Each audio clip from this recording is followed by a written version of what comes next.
Hello, Midland Christian family, and welcome to the MCS podcast telling the story of Midland Christian School, past, present, and future.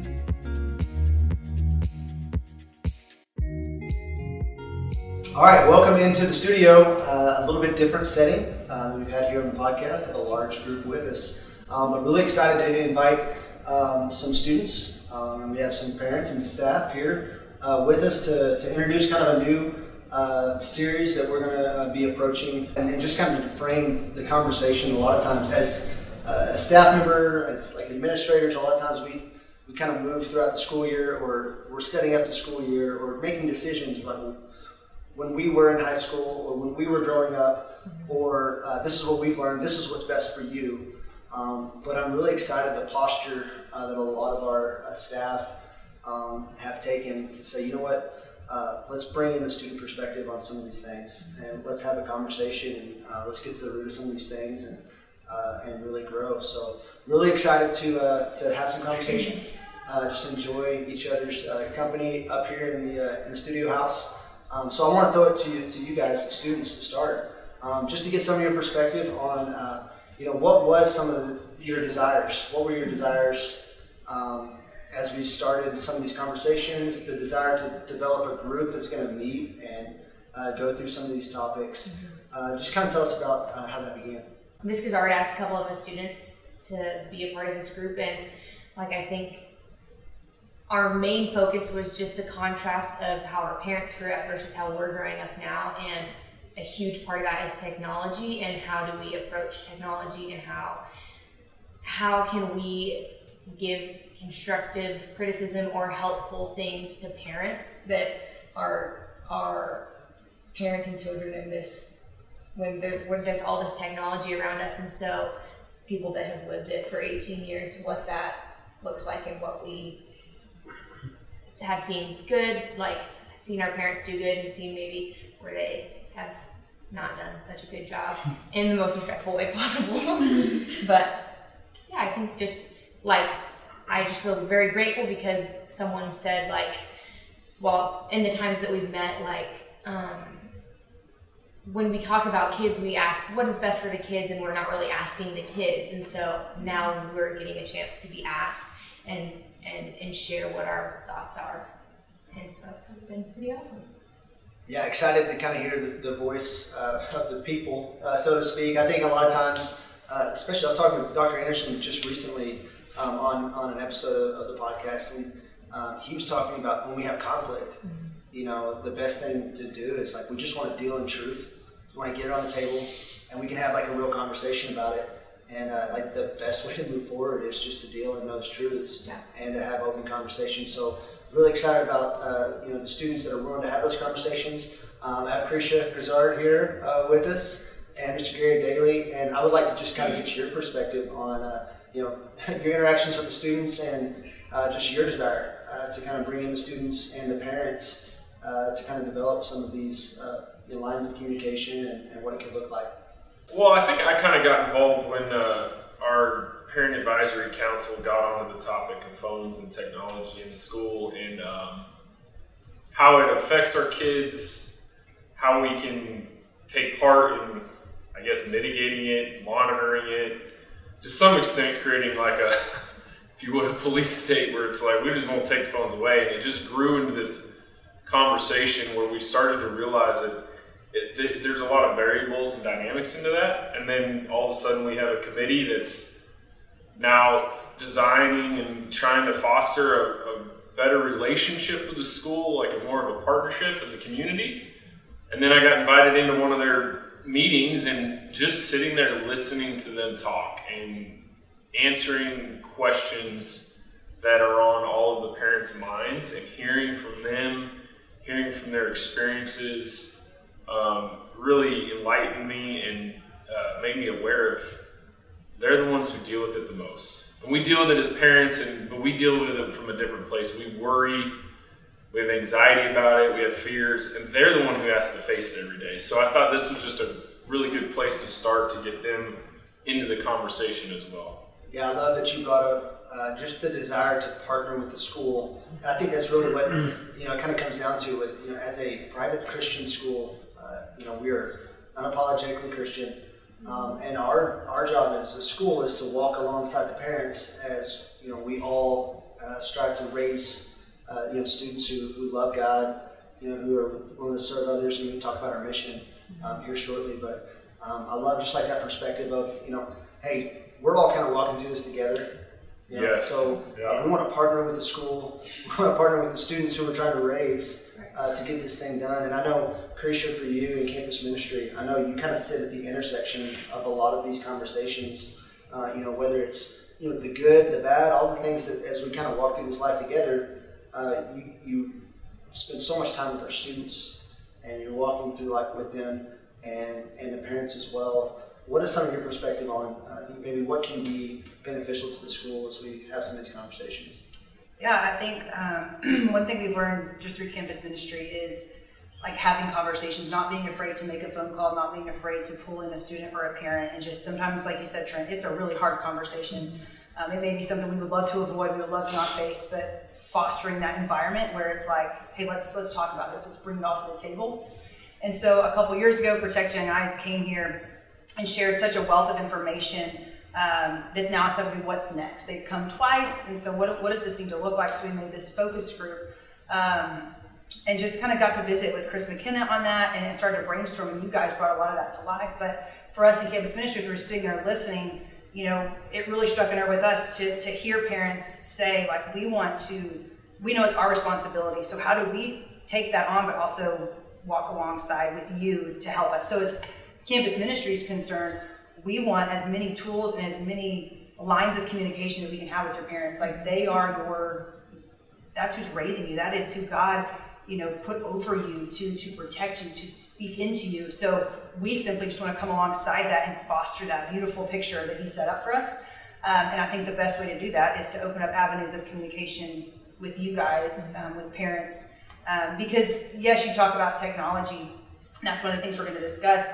But when you get to the root of it, like, there's such a deeper issue or a deeper something else going on a lot of times, and it stems with a lot of our identity and a lot of the fear in the world today with who we are, our self-worth. So in our office, it might come in as a social media conflict at first, but you get to have these conversations. And so anytime we can open up the door and say, hey, mom, dad, grandma, grandpa, whoever is your guardian, come in and let's just talk about this. Let's make a plan. We will never claim to have the answers. So it's great that we have a committee of parents that are like, hey, we are going to come alongside you also, and we're going to take the responsibility as parents, but kind of we all need help in this. And so what better way than to include those three components, the school, the parent, and the student in a conversation. And that's really what this is. Not to point fingers, not to say good, bad, otherwise, but just, hey, here's where we're at, here's our experience with it, and how do we grow from here? Yeah, so let's go ahead and bring in some of those students and get some of their perspective. You can see here we have a little bit different setting. It almost looks like a post-debate panel of undecided voters, so we won't ask you any political questions, but we do want to know just what's on your heart.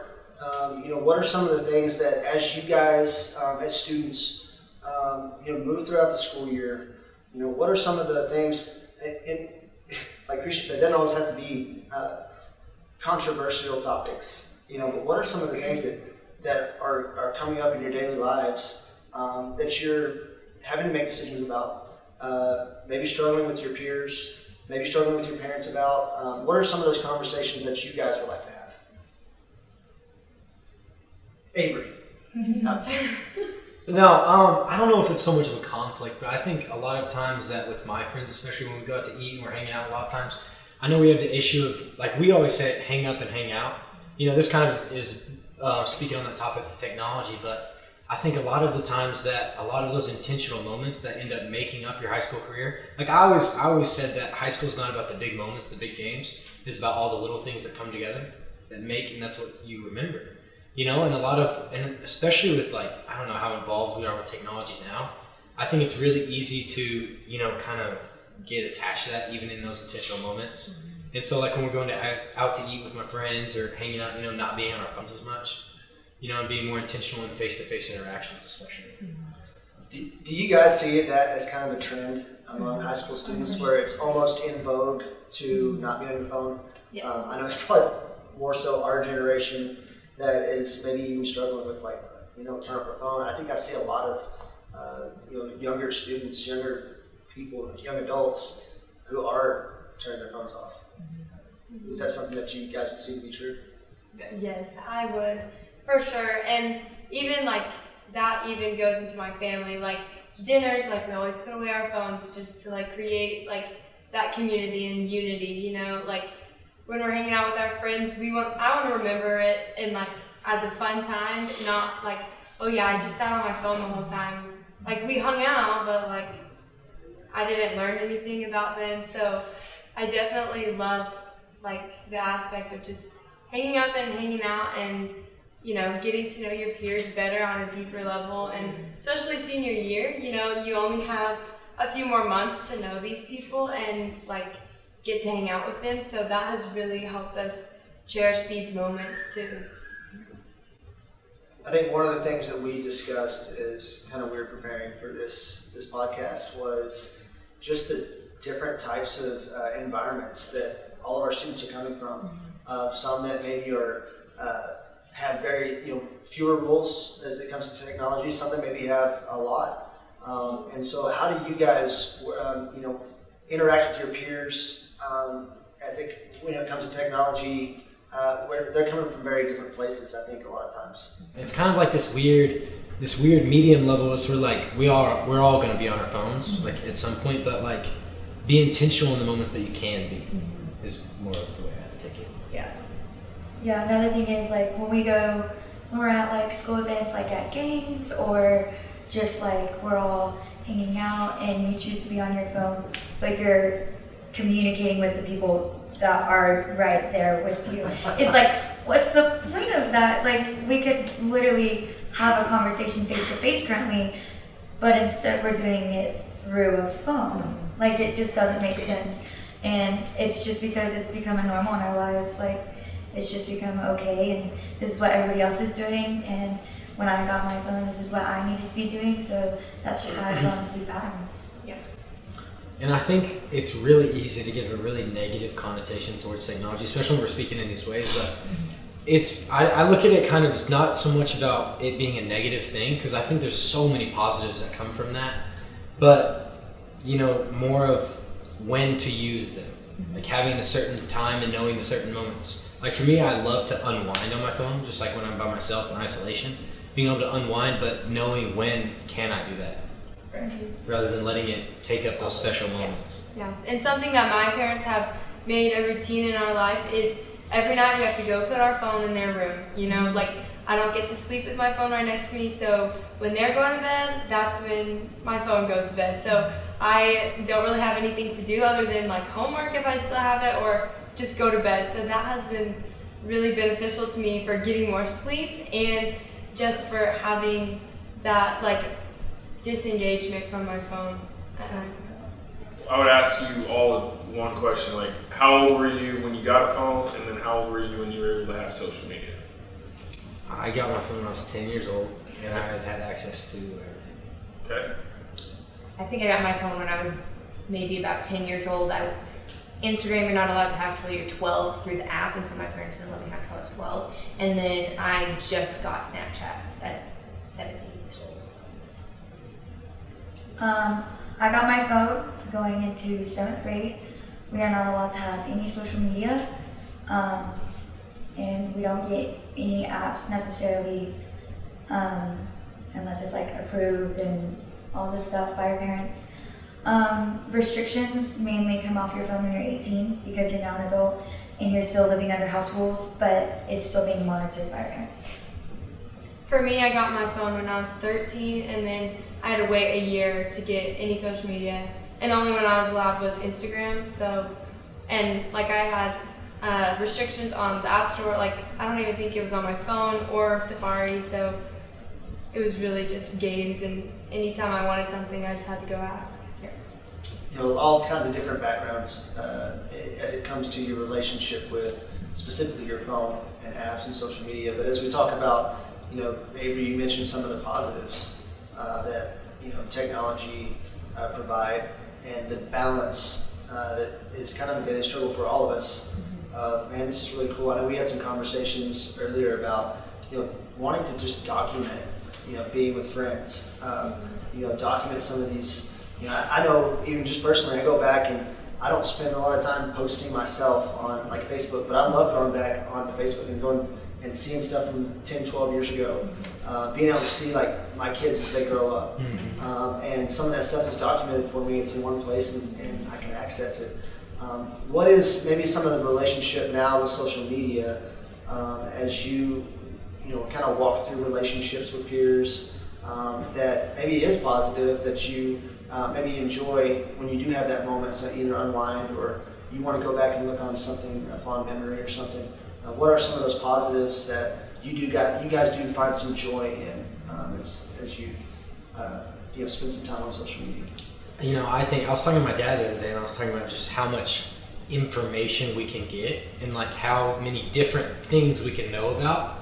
And he was telling me that like when he was a kid, they didn't have phones, and so if you didn't pay attention in school, like you weren't as knowledgeable, And so I think that's really there were telephones. But anyways, I just think of like TikTok. When you scroll on TikTok, how many different things you can know about, and I think social media can be as good or as bad as you make it. You know what I mean? Especially with the time you're on it. And I think kind of a rabbit hole, but like church camp, they always take your phones up, and it's such a nice break being able to be with everybody in that same environment, all like-minded, searching for Christ, and how awesome that can be. Yeah, something like when I think about good that comes to social media is like little moments when like my grandma will send me, look at this memory on Facebook from 7 years ago, and it was us and doing something, and like I feel like that's just sweet little moments that are. But also like I love being able to flip through like picture albums, and like we don't do that anymore. But like my mom had like her senior year on an album, and so like I think there's just things that we miss out on with technology, but we get like little aspects of it too. Just hearing the difference in the four of you and when you got phones, the different rules you have, but yet the quality of human beings that I feel like you've been raised to be because of your parents, and then probably being coinciding with being at this school and your relationships with friends and church and all the things.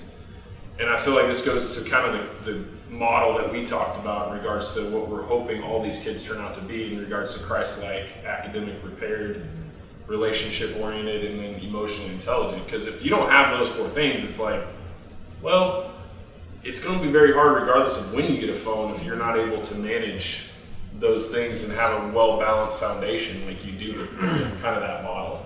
So it's just an interesting thing. When you guys said that, it just got me thinking like, well, 4 different situations, 4 different ideas parents had, 4 different ways they did it. Yep. And we have similar results in 4 kids, or 4 adults now almost. Yeah. And so what I hear you saying is, this maybe each individual family is so different. Yes. Right? Everybody's experience and background is so much different. Maybe my question to you guys, along that line would be, how has, technology, social media, and really kind of just growing up, how have, the rules or just the habits that your family have ingrained in you, how have those impacted your relationship with your parents? And just kind of some of those interactions over the years. I know maybe when you first get your phone and it's a lot of no. But what does maybe that lead to on the back end? My parents have just made just this atmosphere of like, they don't have to find what I've hidden. Like I just want to come with that to them. And like, it just makes me feel better about like, if I messed up, I can say, Mom, I did this. And like, I feel really bad about it. Like, and then I think that just leads to like, let's walk through this together. And I think just the atmosphere of being able to be open about things leads just to healthy relationship. And I think with my dynamic of, when I was 10, I had access to everything. It's more of, I get to learn and experiment with having that freedom so that I can go through those struggles and trials like already. Like when I go to college, it won't be a big shock that I have a bunch of new things, right. Like I've kind of like grown up with it and grown like in with it, if that makes sense. like I can experiment with all these things and have my parents to help me through that. Yeah, one thing my parents have made a big deal is if we can talk about it, then we can get through it, you know? Like, so that has been a big thing about phones, like, is that I don't want to hide anything because, like, well, first of all, I've seen, like, what happens if you do hide it, and it just, like, feels so guilty and, like, you know, you get in trouble, obviously. And so I just love that my parents have, like, created a culture in our family that our phones are not the center of our universe, and like they do help us in positive ways, but also like there's a time to just hang out with each other and just put everything away and just focus on each other. And so yeah, I just love that we can always talk about it and get through it together.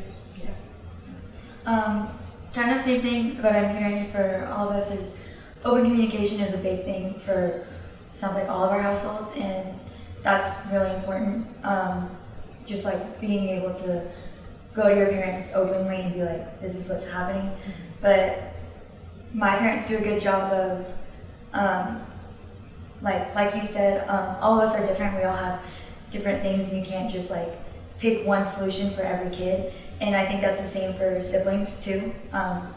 Like obviously we're all different, but even just our siblings, like my parents do a good job of keeping things fair, but adjusting to how whoever needs whatever, that's what they're getting, and they're gonna make us better human beings because like they're pouring into us and disciplining us the way that we need to be. And in our household, phones go in at night, every night, and whenever our parents say like, give me your phone, they have full access to whatever. We can't hide anything, no deleting anything.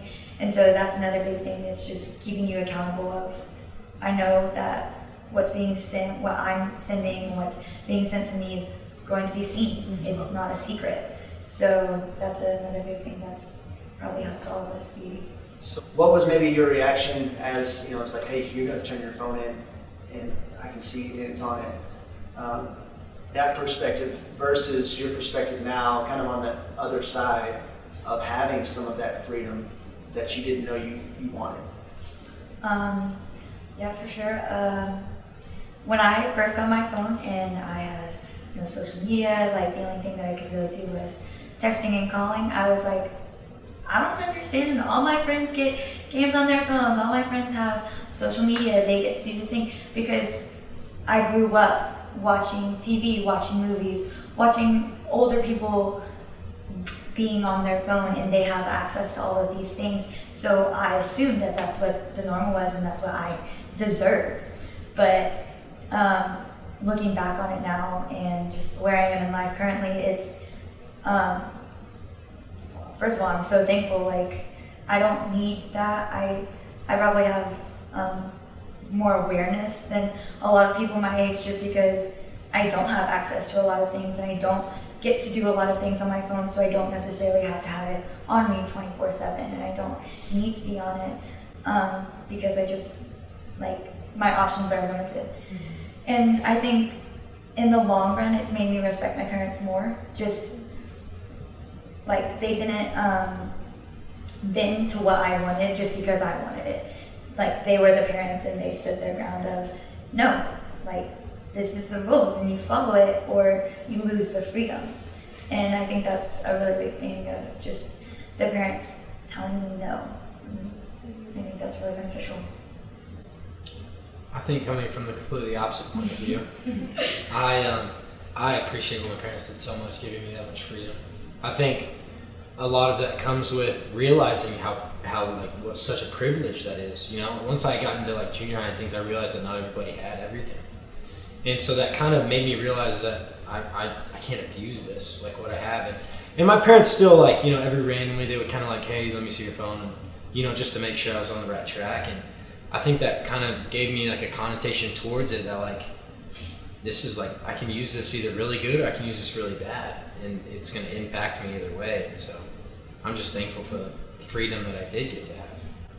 Yeah, and like you said, like every family is different.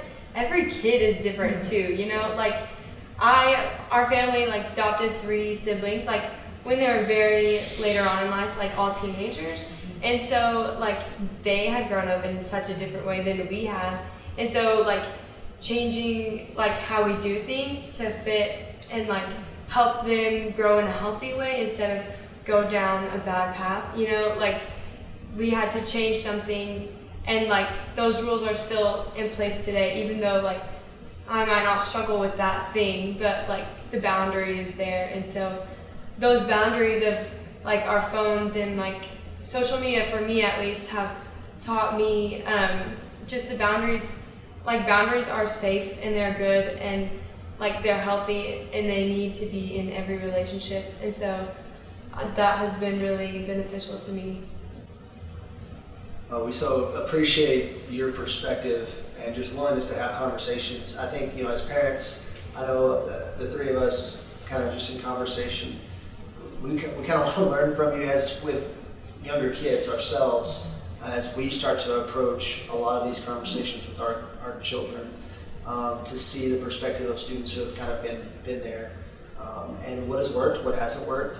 But as Krisha said earlier, just opening these lines of communication, having healthy conversation, dealing in truths, and dealing with the understanding that none of us have this figured out. Like we're all just kind of trying to swim upstream and figure this out, but it's a lot easier when you do that with a community that's all about the same things. Yeah. And so when we have these conversations, being able to frame them with our ideal graduate profile, with our mission statement, and with just the understanding that like we are just all pursuing Christ. We're pursuing Christ. That's the main thing. And so how do these decisions, how do these situations line up with that desire and that calling? And so we appreciate you guys so much for being willing to sit down, have some conversations. We could spend a lot of time, I think, going on an even deeper dive, and I think we will. I hope to have you guys back, and a number of different students, and maybe some parents and different people who would like to lend their perspective to the conversation. I would love to continue to have just the communication with students, that line open, and just see where it goes. So we appreciate you guys, Krisha and Gary, for bringing this to us, and we look forward to continuing the conversation.